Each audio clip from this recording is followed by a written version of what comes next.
Hello everyone, welcome back to the channel GetAssist. Today we are covering a very crucial topic, that is a WhatsApp feature, how to remove all of your linked devices from your WhatsApp account.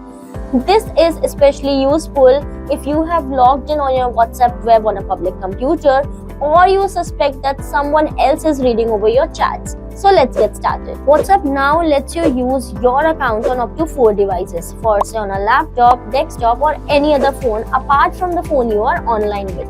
This seems very much cool and handy, but it comes with a privacy risk. For say you have used someone else's device and you forgot to log out. So let's remove all those devices right now. Step number 1 is to open WhatsApp on your phone. On Android, tap the 3 dots on the top right. If you are an iPhone user, tap Settings at the bottom. Then tap Link Devices. You will now see all devices your WhatsApp is connected to. Tap on any device you want to remove. Tap Logout. Repeat these steps for all the devices you want to unlink or the devices you don't recognize or don't use anymore. And that's it. You have taken up control of your WhatsApp privacy.